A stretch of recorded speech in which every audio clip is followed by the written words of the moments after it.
دكتور احمد، هو يعني الغده بتاعتي نشطه؟ الغده بتاعتك نشطه. بص يا سيدي، الغده اللي انت بتتكلم عنها هي الغده الدرقيه اللي هي موجوده على الجزء الامامي من الرقبه حوالين القصبه الهوائيه على شكل فراشه عامله زي الفيونكه كده.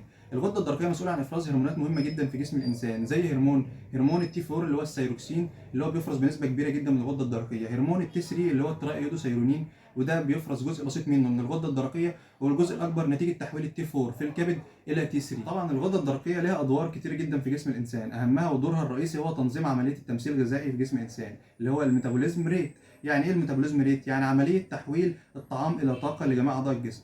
مسؤولة برضو عن تنظيم ضربات القلب، مسؤولة عن عملية الخصوبة، مسؤولة عن عملية الهضم، وأدوار كتيرة جدا. طيب من حكمة ربنا إن الغدة الدرقية بتشتغل تحت تأثير الغدة النخامية اللي موجودة في المخ. الغدة النخامية اللي هي البيتيوتري جلاند بتفرز هرمون التي اس اتش. هرمون التي اس اتش ده دوره هو الهرمون الثيرويد ستيميوليتنج هرمون، الهرمون المحفز للغدة الدرقية. هو المسؤول عن تنشيط الغده الدرقيه في حاله ان هرموناتها بدات تقل عن القدر الكافي. تقوم الغده النخاميه تفرز هرمون التي اس اتش يحفز الغده الدرقيه لافراز هرموناتها بنظام يسمى النيجاتيف فيدباك. طبعا لو حصل خلل بالنظام اللي حاصل بين الغده النخاميه والغده الدرقيه تحصل امراض الغده الدرقيه. زي ايه امراض الغده الدرقيه؟ زي زياده نشاط الغده الدرقيه، زي ما انت قلت كده من شويه الغده عندك نشطه، يعني هايبر ثايرويدزم، بيحصل زياده في هرمونات التي 3 والتي 4 في الغده الدرقيه، ودي لها بعض الاعراض زي ايه؟ زي النحافه الشديده جدا وانخفاض الوزن الشديد، زي زياده معدل ضربات القلب، زي العرق الشديد، عدم تحمل لدرجات الحراره، ودي اعراض الهايبر ثايرويدزم وليها اعراض كتيره جدا. طيب لو حصل